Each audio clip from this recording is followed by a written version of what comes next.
ونعوذ بالله من شرور أنفسنا ومن سيئات أعمالنا من يهده الله فلا مضل له ومن يضلله فلا هادي له وأشهد أن لا إله إلا الله وحده لا شريك له وأشهد أن محمدا عبده ورسوله اللهم صل وسلم عليه وعلى آله وأصحابه.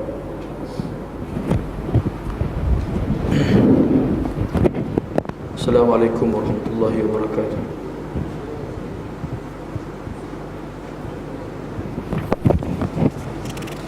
Minggu lepas kita baca hadis-hadis berkenaan dengan khusyuk dalam solat. Antaranya ialah hadis Nabi suruh kita makan dulu barulah kita solat. Jika sekiranya makannya terhidang. Yang keduanya ialah larangan kita menyapu, sama ada menyapu dahi kita dalam solat kerana lekat pasir, ataupun larangan juga kita menyapu-nyapu tempat kita sujud kerana perbuatan itu juga boleh menjejaskan ataupun mengganggu khusyuk dalam solat. Yang ketiganya iaitu larangan daripada berpaling dalam sembahyang. Lebih-lebih bagi sembahyang fardu lah. Kerana berpaling dalam solat ni sebenarnya sambaran ataupun gangguan oleh syaitan. Yang keempatnya iaitu berkenaan dengan larangan kita meludah ke arah kiblat ataupun meludah sebelah kiri, sebelah kanan dalam solat. Kalau terpaksa meludah juga, kita boleh meludah sebelah kiri ataupun bawah kaki kita lah. Ini tempat luar daripada masjid lah. Kalau dalam masjid kita tak boleh ludah lah. Ludah tak perangi kita lah. Dan yang akhir sekalinya iaitu berkenaan hadis Nabi suruh Aisyah buat dia punya tabir dia kerana terdapat corak-corak atau gambar-gambar lah. Itu antara hadis-hadis yang menyebut tentang khusyuk dari solat, menunjukkan perkara-perkara yang sebut tadi mengganggu khusyuk solat kita lah. Sebab itulah Rasulullah melarang kita melakukannya. Jadi sambungnya malam ni hadis yang ke 260 lah.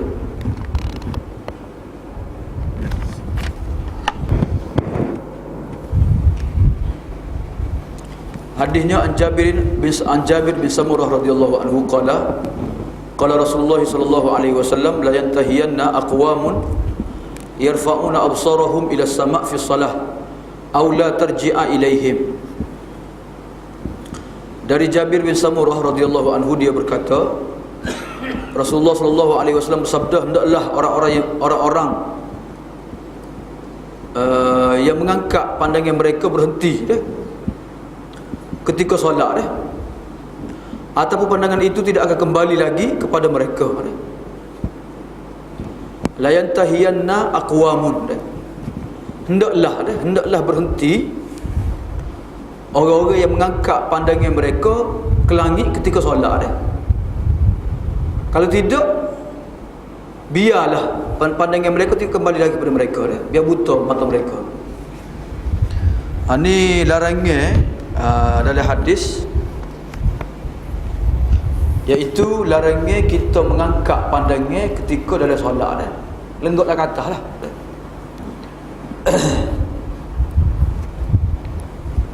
Nabi doa sama ada dia berhenti daripada perbuatan dia. Kalau tidak, Tuhan akan ambil pandangan dia jadi buta. Jadi yang pertama sekali larangan, yang keduanya Nabi larang itu kerana bercanggah dengan khusyuk dalam solat. Kita tengok yang pertama sekali pengajaran dia, al-khusyuk huwa lubus salah. Khusyuk dalam sembahyang ni merupakan intipati ruh solat. Dan khusyuk tu dengan hati, dengan anggota. Orang yang mengangkat pandangannya dalam solat dan dia girata pandangan dia, maka menandakan hati dia tidak khusyuk, anggotanya juga tidak khusyuk. Sebab apa? Sebab dia duk mikir benda lain lah. Sebab fikiran ni dia akan ikut pandangan kita. Sebab itulah bila Sa'id bin Musayyab dia melihat seorang lelaki duk main dengan janggut dia, dengan baju dia, maka Sa'id kata lau khasya'a qalbu hadha la khasyaat jawarihuhu dah. Kalau hati dia ni khusyuk, nescaya anggota dia juga akan khusyuk dah. Jadi anggota tak khusyuk tu menandakan hati tak khusyuk lah. Dah. Itu yang pertama dah. Jadi Nabi melarang kita mengangkat pandangan kerana ni boleh mengganggu ataupun boleh menjejaskan khusyuk dalam solat kita. Yang kedua dalam hadis ni an-nahyul akid wal wa'idu syadid. Larangan keras dan janji yang keras terhadap orang yang mengangkat pandangannya ke langit ketika solat. Dalam hadis lain daripada hadis Abu Dzar radhiyallahu anhu, sabda Rasulullah SAW, Nabi kata la yazalu Allahu muqbilan 'alal 'abdi fi salatihi. Sentiasalah Allah menghadapkan mukanya kepada hamba-Nya. Sentiasalah Allah menghadap kepada hamba-Nya dalam solat selagi mana dia tidak berpaling. Bila dia palingkan muka dia, maka Tuhan pun paling pada dia juga. Maksud dia nya, kalau kita bagi tumpuan pada solat, pandangan kita melihat tempat sujud, maka Tuhan juga bagi tumpuan kepada kita dah. Bagi rahmat daripada kita dah. Tapi kalau kita berpaling dalam solat, kita angkat pandangan, maka waktu tu Tuhan tidak lagi memberi rahmat kepada kita dah. Itu maksud dia. Tidak ada lagi beri tumpuan kepada ibadat yang kita buat dah. Yang ketiga dah, Nabi menjanjikan ataupun Nabi mengancam orang yang mengangkat pandangannya ke atas, ke langit, waktu sembahyang ni akan dicabut pandangan mata dia dah.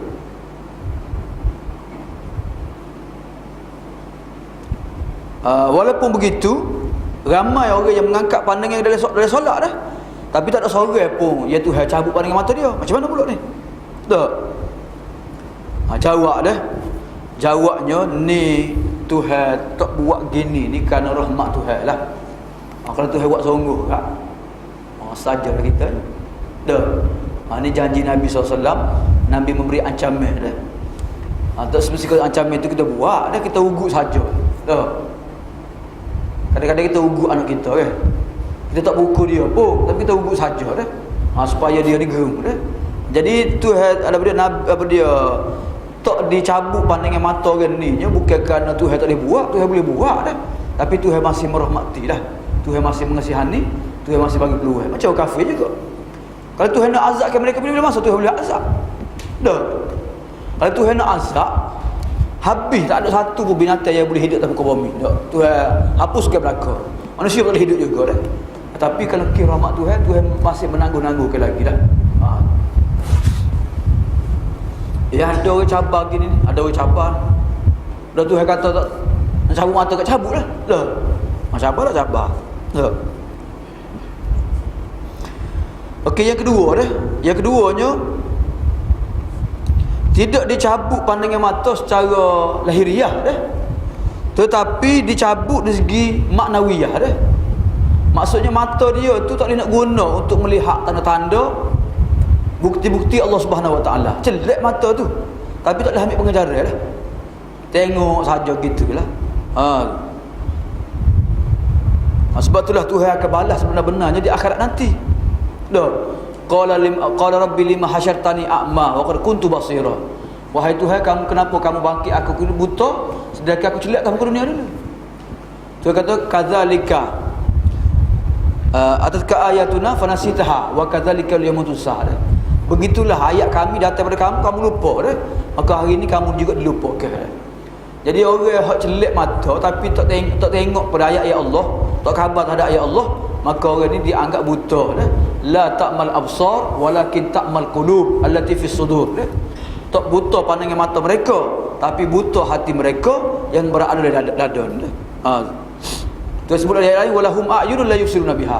Mereka ada mata tapi tak boleh melihat dengannya. Okey, yang keempat dah. Disebut oleh Imam Nawawi bahawasanya ancaman dalam hadis ni menunjukkan haram mengangkat pandangan ke atas dah. Lenggak ke atas solat ni hukumnya haram sebab Nabi memberi ancaman yang keras dah. Ni disebut oleh apa dia Imam Nawawi, sepakat ulama menunjukkan haram dah. Ni pendapat jumhur lah. Sebab ada pendapat Imam Ahmad kata bukan haram, makruh sahaja dah.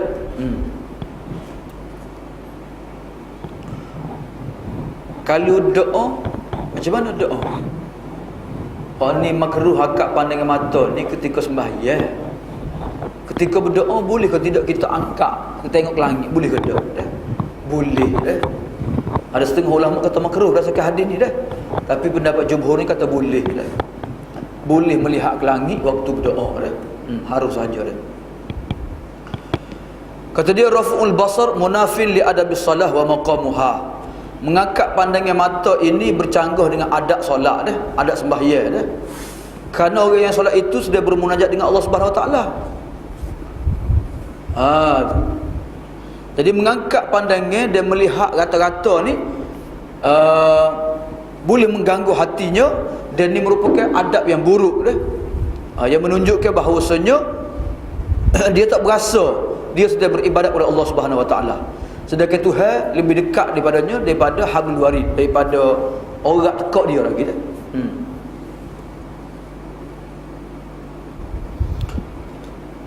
Macam mana kalau pejam mata? Pejam mata oleh semaya, boleh ke tak? Tak. Kita ada hadis berkenaan dengan pejam mata ni, cumanya disebutlah masalahnya. Sekarang ni masalahnya makruh kita lenggok langit ataupun lenggok ke atas ni, haram dah. Tadi macam mana kalau kita pejam mata? Pejam. Boleh ke tak dah? Katanya Ibnu Qayyim, bukan petunjuk Nabi pejam dua mata ketika solat dah. Kalulah buka mata tidak menjejaskan khusyuk solat, maka tu lebih afdal dah. Tapi jika sekiranya depan kita tu macam-macam ada dah, coraknya, gambarnya dah, tak ada tempat lain semaya, situ yang ada dah, ataupun orang lalu-lalu ke, maka boleh mengganggu hatinya, maka tidak makruh memejamkan mata dah. Tu katanya Ibnu Qayyim lah.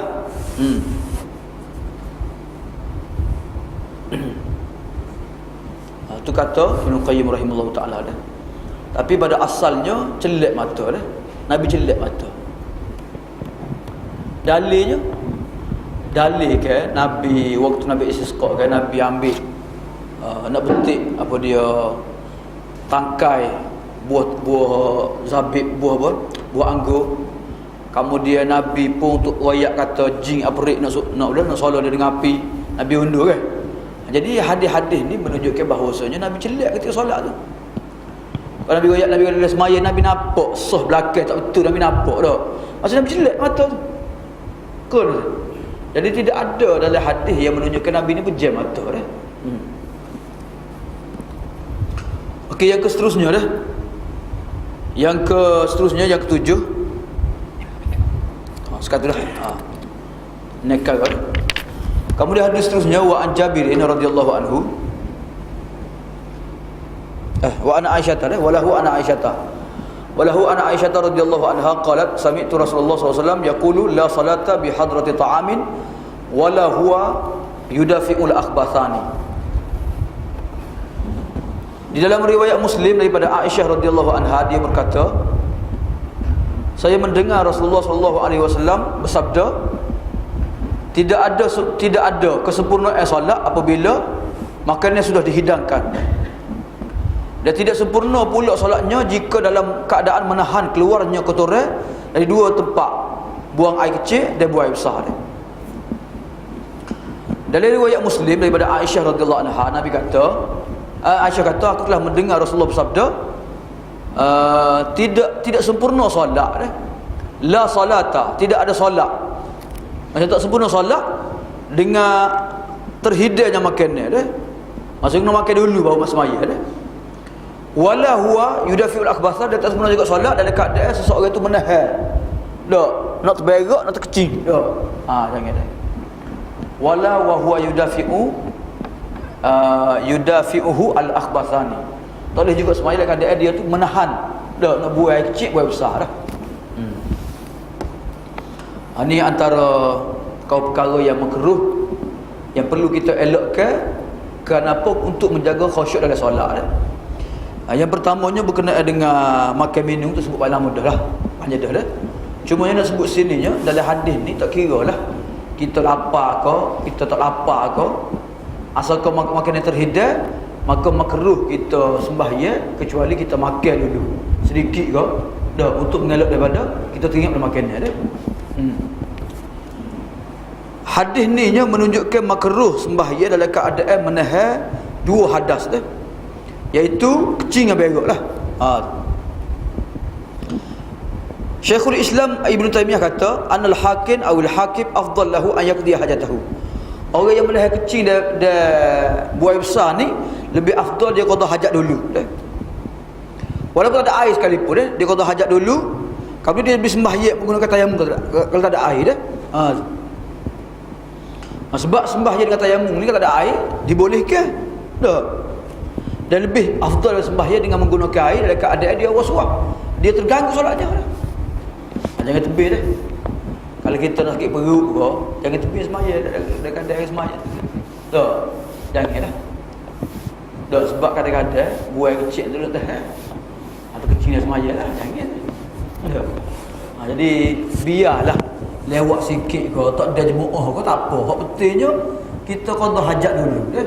Kita boleh semaya dekat khusyuk dah. Kita nak ke pahala jemaah ni mai semaya juga, ketak-tak diri dah. Apa tu kecil aja walau saja habis dia cina. Tak salah dah. Qada hajat dulu dah. Kalau kita pergi tandah, kita nak sembahyang jemaah nak kita dah tiba-tiba lepas dia buka tandah, wudu-wudu lah sudah sembahyang dah. Harap-harap boleh pada jemaah juga kita dah. Bukan sebab kita sengaja dah. Dah. Apa kita sengaja dah. Tapi Nabi suruh kita qada hajat dulu barulah solat dah. Sama juga dengan menahan buai besar, buai kecil juga menahan angin. Dah. Nak tu biar angin lalu, tahan juga. Tak boleh juga dah. Ataupun tahan lapar kau, tahan dahaga kau dah. Makan dulu, minum dulu dah. Kerana ni semua sekali ni boleh mengganggu khusyuk dalam solat dah.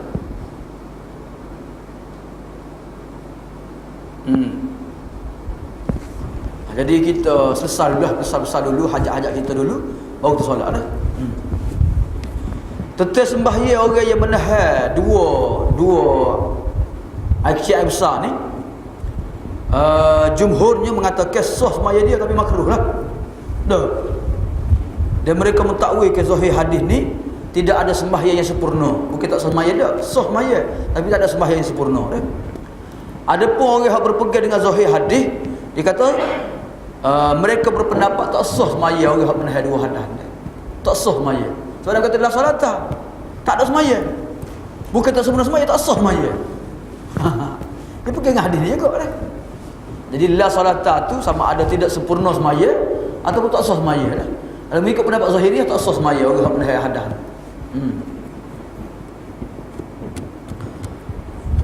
Tengok keadaan lah. Kalau nak kau ketak-tak diri ni atas tu memang batas sungguh lah sembahyang kita dah. Sebab gini je, sebab dia batas hadas ni macam mana? Adakah apa dia najis tu masuk ke saluran dekat-dekat nak tubik dah dikira batas ataupun keluar zahir baru batas dah. Kalau pendapat jumhur kak, kalau masuk ke saluran tak tubik lagi, tu tak batas lagi tu dah. Tapi bagi pendapat Zahiriyahnya, kalau teh-teh sehingga masuk saluran dia dah, nak keluar lelah dah, makin batal. Tu faham dia. Sebab dia teh situ ya. Dia teh situ sah. Dah. Teh sah tubik dah. Keluar dah. Sebab tu Zahiriyah kata batal dah. So lagi gak memang gangguan lah dalam solat kita dah. Macam juga dalam masalah keluar mani dah. Keluar mani dah macam mana dah? Dalam mazhab Hanafi kalau nak dekat nak keluar mani dah walaupun tak tubik lagi, tu dikira tak boleh tu. Dah. Batal semaya mazhab Hanafi. Dah. Sebab dia kira dia tubik dah masuk saluran dia. Cuma tak tubik zahir je. Itu gitu ada. Tu sedikit khilaf yang berlaku di kalangan ulama lah.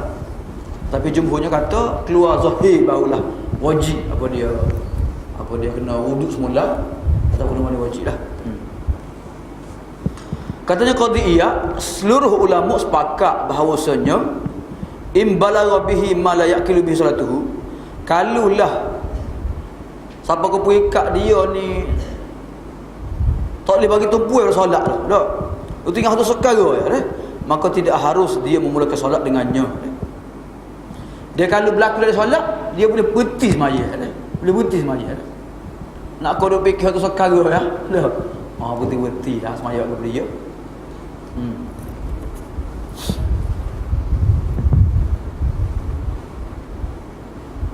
Tu larangnya solat ketika menahan hadas dah. Jadi kalau mengikut hadis ni ya, kalau sebelum nak mulakan solat, maka kita tak usah mulakan solat, kita qada hajat dulu. Dalam solat kalau boleh ada sikit-sikit ya, boleh tahan lagi tak apa, teruskanlah, sudah ke semaya dah. Tapi kalau kita rasa tak mampu nak tahan dah, maka kita berhenti solat kita dan kita qada hajat dululah. Okey, seterusnya dah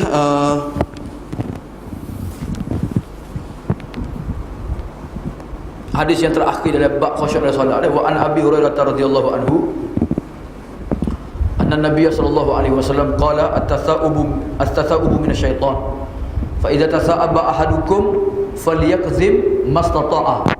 Rawahu Muslim wa Tirmizi wa zada fi shalah. Maksud hadis ni ialah riwayat daripada Abu Hurairah radhiyallahu anhu bahwasanya Nabi SAW sabda, menguap itu daripada syaitan. Oleh kerana itu apabila salah seorang di antara kalian menguap, maka tahanlah semampunya. Hadis riwayat Muslim serta At-Tirmizi. Dan dia Tirmizi menambahkan lafaz di dalam solat. Maksudnya hendaklah dia menahan daripada menguap dalam solat. Daripada Abu Hurairah radhiyallahu anhu, dia meriwayatkan bahawa Nabi SAW sabda, menguap itu daripada syaitan. Bila seseorang kamu itu menguap, maka dia menahan semampunya, iaitu ketika dalam solat. Okey, di sana ada dua perkara. Satunya bersin, yang keduanya menguap. Dalam hadis lain sebut bersin daripada Allah, menguap dari syaitan. Tapi sebenarnya menguap ke bersih bagi Tuhan belaka. Kenapa Nabi nisbah ke bersih kepada Allah Ta'ala? Menguap pada syaitan. Tengok bersih ni sebenarnya mendatangkan kesihatan pada tubuh badan kita. Sebab orang bersih ni dia akan luahkan, dia akan buat semua sekali apa dia penyakit-penyakit dalam dada dia ni, dia hembus belaka dia buat belaka.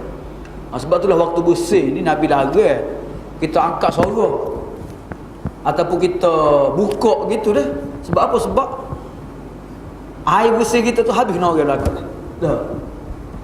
Kecuali kita bersih tak ada orang, tu pun tak molek lah. Jadi Nabi suruh kita tahan dengan ambil kain sapu tangan supaya kita sekat hidung kita perendahkan suara kita dah waktu bersih dah. Jadi bersih jangan tahan dah. Bersih kita kena lepas, tapi kena jangan sorok derah lah, acung kejut orang dah. Okey, itu soal. Yang keduanya, menguap ni Nabi nisbahkan kepada syaitan sebab apa? Sedangkan menguap kat mari Tuhan juga. Sebab apa? Ni Maulana Asri dia sarah panjang lah hadis ni. Dia kata menguap ni, punca menguap ni ki orang tu makin banyak, makin nasib banyak, kan nambah. Dah. Lepas tu orang tu banyak tidur pula. Jadi bila tubuh kita ni banyak dengan makan ni, berat dengan makan ni, maka dia punya bila proses makan ni, dia punya haba tu dia pergi kotak dah. Bila pergi kotak tu lah dia kita jadi ngatuk, orang kata nguak dah. Teka ngaji pun nguak, ngatuk juga dah, semaya pun nguak juga dah. Ni pada syaitan dah. Kalau nguak memang kena lewat malam dah, tu tak ada masalah. Mungkin ngatuk dah. Ni kisah makin banyak dah. Kisah makin banyak dah. Sebab Nabi sebut minasyaitan dah. Jadi menguat dalam solat ni Nabi kata mari pada syaitan dah. Bila kamu nak menguat dalam solat, kamu tahan dah. Tahan ni maksudnya tahan ni kita punya ni lah tulis kita ni. Dah. Kita buat kena-kena pun. Dah. Ataupun kalau hiwi juga kita tutup mulut kita. Tutup dah. Tutup lah. Jangan kita bunyi ke suara dah. Sebab bila bunyi suara, syaitan masuk ke mulut kita.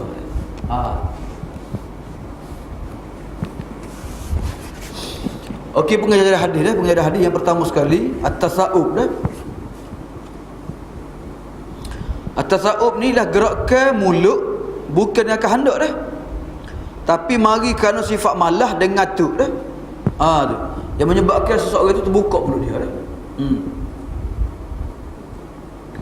Yang keduanya, menguap ini natijah daripada rasa malah dan rasa letih dah. Dan ni juga termasuk apa dia, syaitan, gangguan syaitan lah. Tu. Ia memberatkan seseorang Muslim daripada melaksanakan kewajipan agama. Yang ketiga, pandangan mulut yang terbuka ketika menguap ni, pandangan yang tidak elok lah. Dah. Amor pernah duduk dengan orang Bosnia. Orang Bosnia, orang Shishan dah. Orang Rusia lah. Dia orang ni kalau kita sedawa, aib bagi dia, aib dah. Sedawa dah, aib benar. Macam ketut dah dia. Dah, aib dah. Dia aib dah, tak boleh. Tak boleh dawa-dawa, sedawa tak boleh dah. Nguak tak apa lagi. Dah, nguak ke ngatuk je. Tapi dawa ni, kan dawa ni, kalau dawa dekat dengan orang, bang kan. Tak boleh dah. Kita orang Melayu biasa dawa depan orang.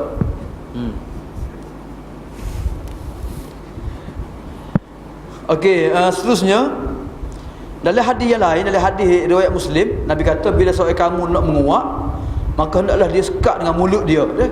Kerana syaitan akan masuk dalam mulut dia dah. Dia kata syaitan nak masuk mana, mulut kita kecil ya. Syaitan boleh masuk dah. Dah.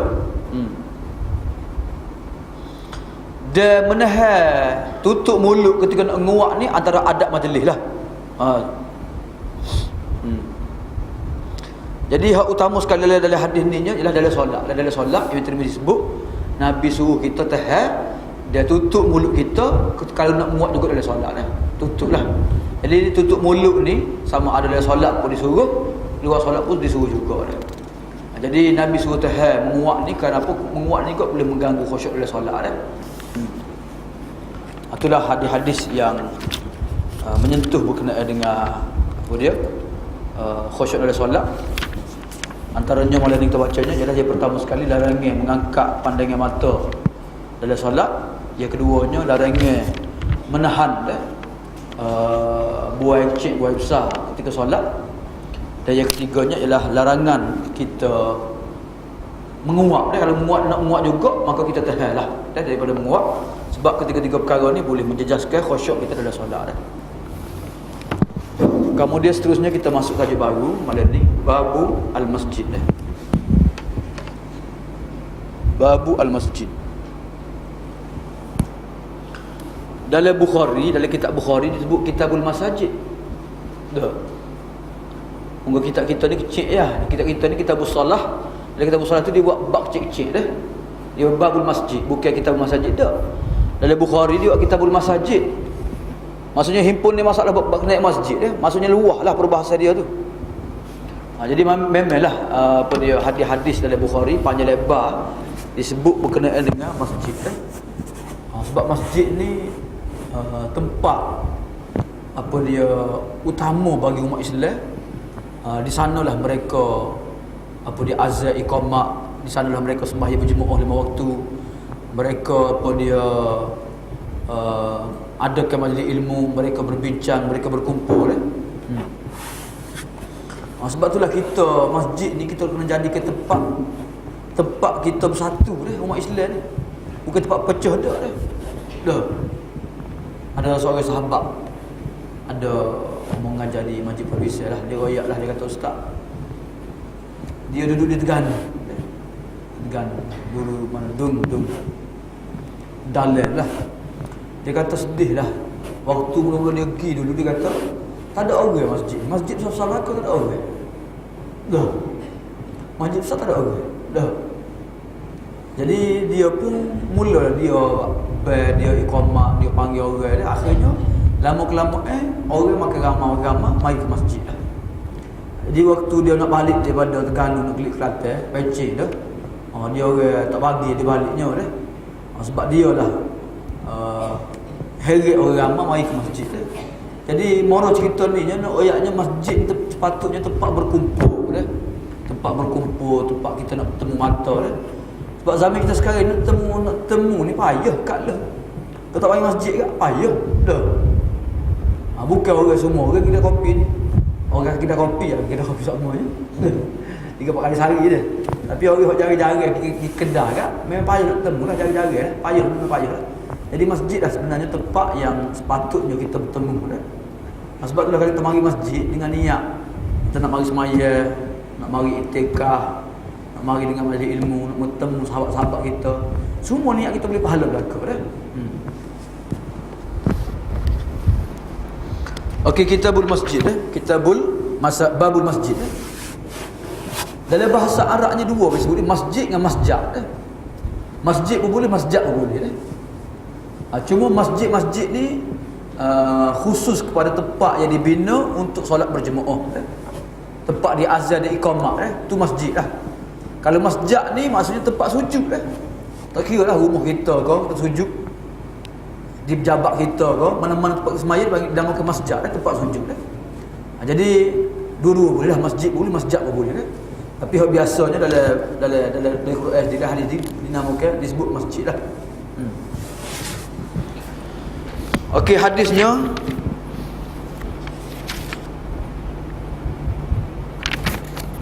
kalau kita boleh baca mukadimah sikit sini disebut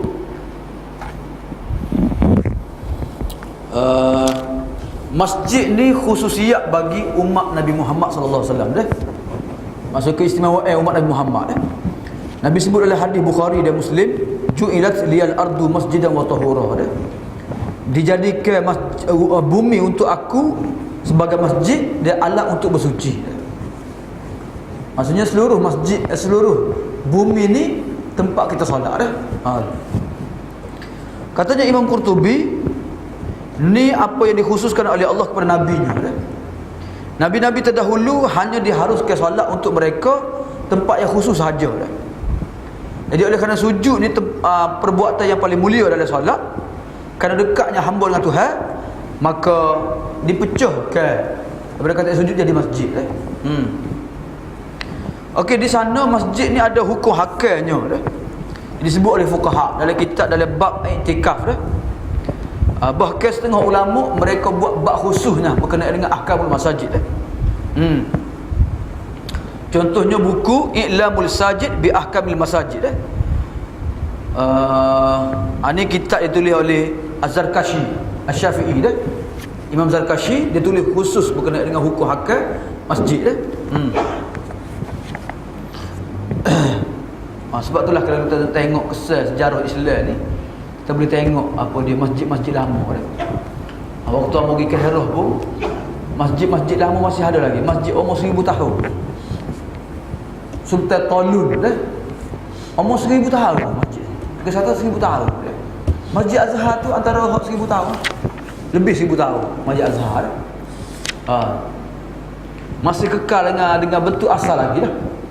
Dengan batu-batu dia, dengan ni dia dah. Sikit-sikit perubahan yang berlaku dah. Jadi masjid ni yang pertama sekali, kalau disebut sini fungsi masjid lah. Yang pertama, masjid ni makan lil ibadah wa iqamatus sya'air. Tempat ibadat dan melaksanakan syiar-syiar agama dah. Dan di sana dah tempat bertemunya kaum muslimin dah.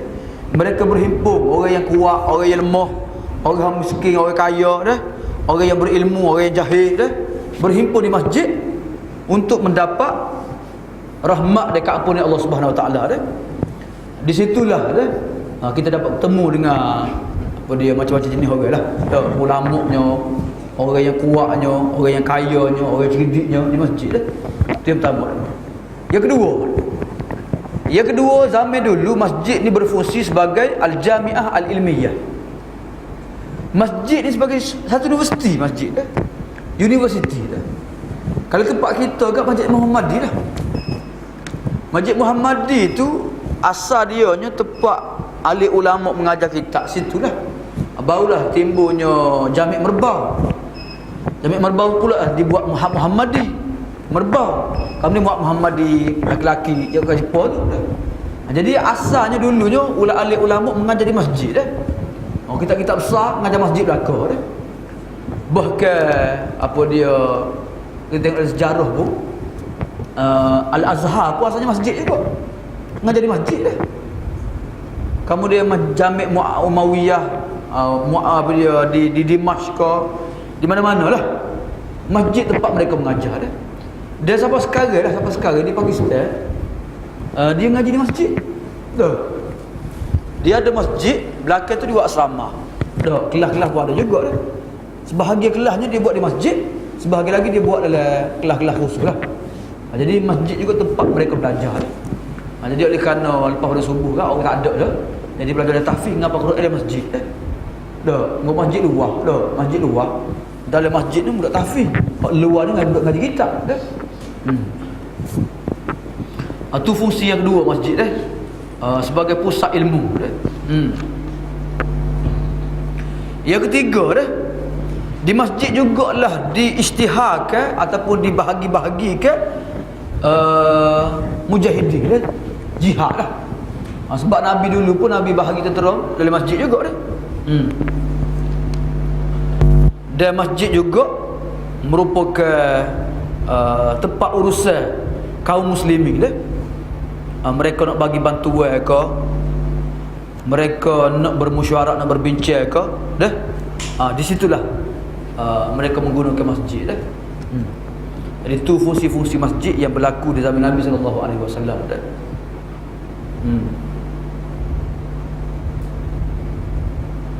Tapi jangan salah guna masjid dah. Nak bergendai masjid nak bergendai di masjid ke, nak menyanyi di masjid ke, tu tidak dibenarkan dah. Tu bukan fungsi masjid lah. Dia memang tidak dibenarkan lah.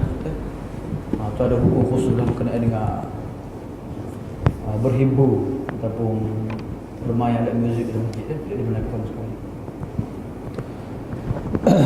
Kita baca hadis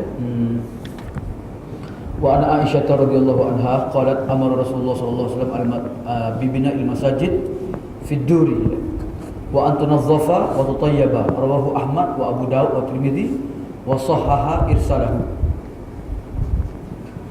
Aisyah radhiyallahu anha meriwayatkan, kata dia Rasulullah sallallahu alaihi wasallam memerintahkan agar dibangunkan masjid-masjid di perkampungan-perkampungan dan supaya dibersihkan dan diletakkan bangunan. Hadis riwayat Ahmad, Abu Daud dan Tirmidzi. Kata sahihnya hadis ni hadis mursal.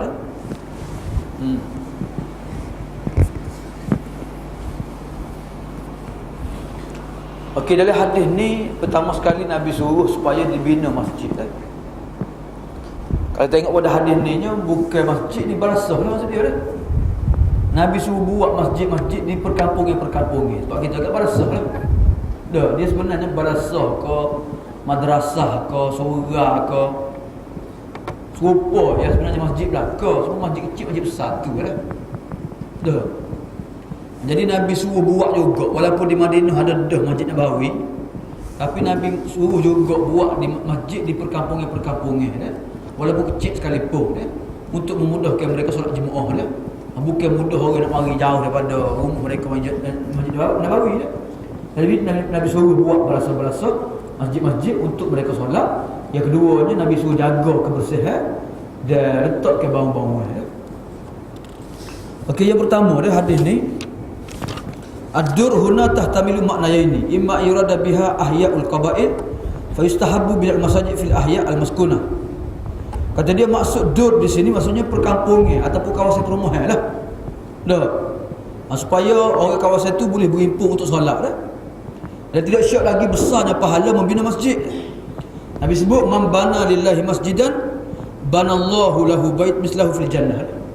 Mana-mana orang bina sebuah masjid, maka Tuhan akan bina untuknya seumpama dalam syurga. Tuhan akan bina mahligai dalam syurga. Yang kedua, maksud ad-dur juga maksud dianya ialah rumah dah. Nabi suruh kita jadikan dalam rumah kita ni satu tempat untuk solat dah. Maksudnya jangan semaya di masjid saja, semaya juga di rumah kita.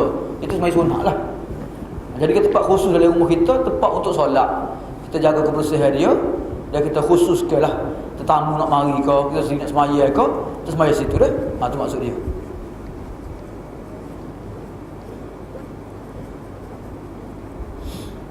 Okey, yang ketiga dah, suruhan supaya menjaga kebersihan masjid dan meletakkan bau-bauan dah.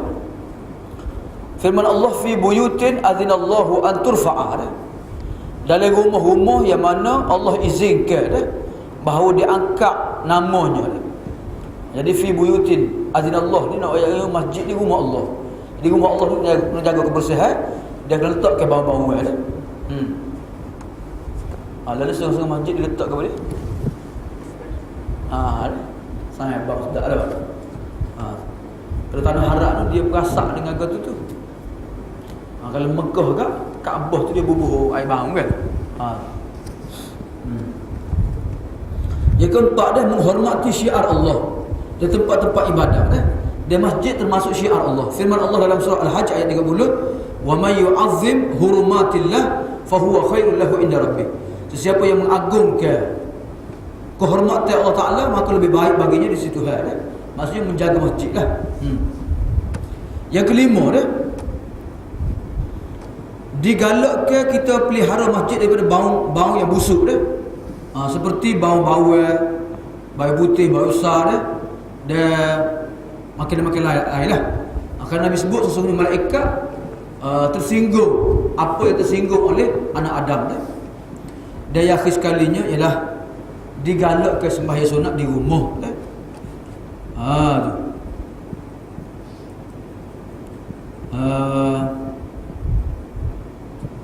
Walaupun orang tu wajib sembahyang Jumaat di masjid, tapi sembahyang sunatnya afdal di rumah dah. Kalau orang perempuan memang afdal di rumah. Kelas sembahyang dia hanya fardu ke sembahyang sunat dah. Tapi orang lelaki sembahyang fardu di masjid, sembahyang sunatnya afdal di rumah dah. Itulah hadis yang pertama dalam bab al-masajid. Hadis yang kedua ni panjang lebar berkenaan dengan larangan membina masjid dekat kubur ataupun membina masjid atas kubur dah. Maka panjang lebar. InsyaAllah kita akan baca masa belajar insyaAllah. Sallallahu alaihi Muhammad wa ala alihi wa sallam.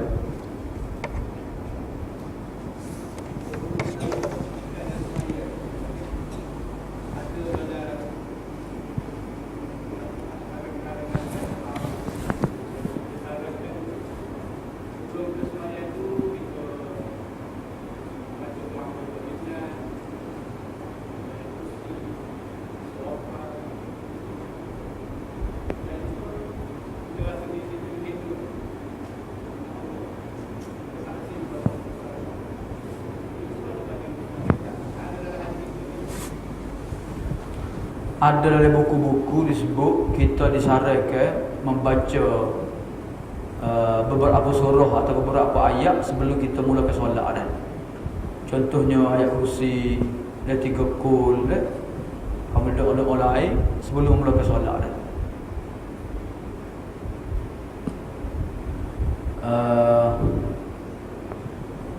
Kita nak kata benda tu digalakkan ataupun disunatkan, kita nak bawa dalil lah.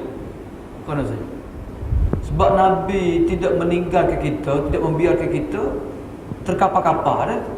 Nabi ayat belakang dah. Jadi nak mulakan solat ni memanglah Nabi sebut sallu ka salatil muwaddi'. Sembahyanglah kamu seolah-olah kamu nak ucap selamat tinggal. Kamu anggap sembahyang kamu sembahyang terakhir je. Nak mati dah bahannya. Pas sembahyang bahani klik-klik dulu buat pakai mati dah dulu. Memanglah Nabi ada sebut gitu tu. Kita kena berasa soal sembahyang ni sembahyang terakhir kita dah.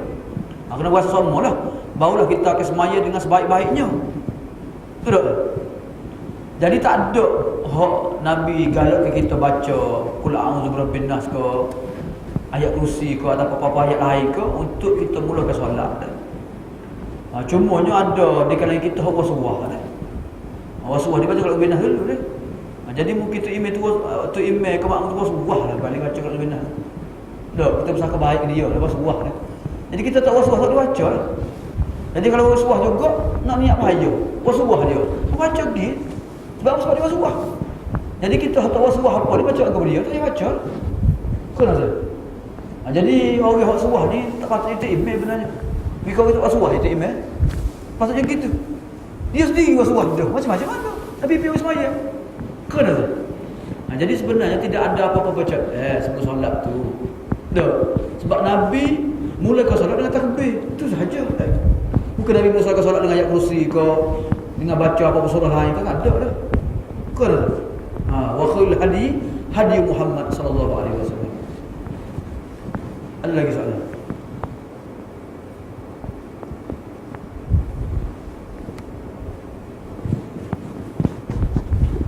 Ada? Ya.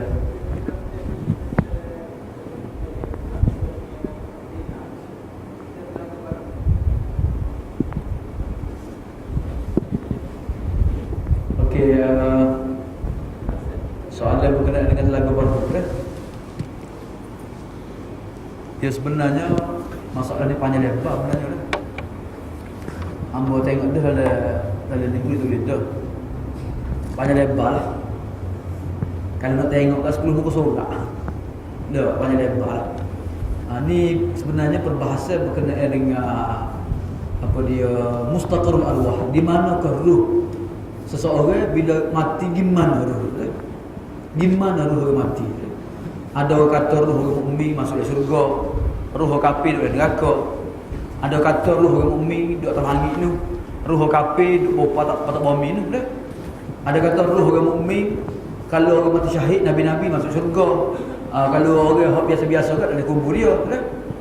Ada kata ruh mukmin tu dilepas bebas dah. Dia pergi mana-mana saja dah. Ruh kafir tu duduk ada sijin tu dah. Jadi ada juga pendapat kata ruh orang mukmin dari telaga Samsat, ruh orang kafir dari telaga Barhut dah. Sebab benda ni disebut dalam kitab Ar-Ruh li Ibnu Qayyim dah. Cumanya hak masalah ni sekarang ni berkenaan dengan hadis dah. Adakah hadis berkenaan dengan telaga Barhut tu apa dia hadis sahih atau tidak? Itulah perbahasan dia dah. Jadi nasihat Puan Wardinanya kepada Encik Dul Danianya ialah kena berhati-hati dalam menyampaikan hadis tu saja dah. Tak kira dah isu masalah tamim ke dah. Berkenaan dengan telaga Barhut ke, masalah cerita-cerita ke, macam-macam lah dah. Maksudnya nasihat oleh ustaz-ustaz ni kena berhati-hati dalam apa dia sebut hadis-hadis ataupun cerita dah. Pastikan dia sebut tu betul-betul ada sumber yang sahih. Tu saja dah. Sakit baki lagi betul ke tidak hadis Barhut tu? Hak tu kena sebut tajuk tersebut lah hak tu dah. Hamba pun nak tak boleh baca lagi dah. Tak boleh jawab lagi lah. Memang ada hadis disebut lah. Cuma satu hadis dari mana dah. Asal mana hadis tu dah. Ada orang yang mentaikkan hadis tu, ada orang yang mengatakan hadis tu hadis hasan dah. Cumanya kita kena dapatkan tahqiq dah. Kepastian lah. Dah. Kepastian setahu mana hadis duduk ke hadis dah. Dalam Facebook dia tunjuk dah telaga Barhut tu memang ada lah. Sebab ni melibatkan kepercayaan dah. Siapa ada orang seru di kubur di telaga Barhut tu seru ruh orang mati. Sebab dia itikad ada ruh dia tu. Dia seru dah. Tu masalah akidah lah. Jadi masalah akidah ni kok mana pun kena berdasarkan kepada hadis sahih lah. Tak boleh main hadis-hadis hak masih dipertikaikan tak boleh lah.